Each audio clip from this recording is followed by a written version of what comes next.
চট্টগ্রাম বিশ্ববিদ্যালয়ে গতকাল রাতের সংঘর্ষের শুরুটা হয়েছিল দর্শন বিভাগের এক ছাত্রীর বাসায় ঢোকাকে কেন্দ্র করে।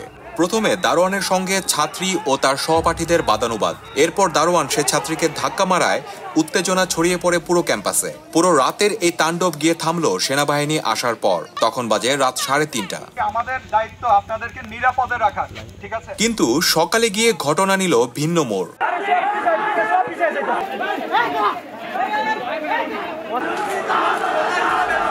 দ্য ডেইলি স্টারের ফটো সাংবাদিকের মতে, আইন শৃঙ্খলা রক্ষাকারী বাহিনী পরিস্থিতি নিয়ন্ত্রণের সময় শিক্ষার্থীদের একাংশ হামলা চালায় স্থানীয়দের বাসস্থানে। দুপুর 12টার দিকে দেখা যায় এমন চিত্র।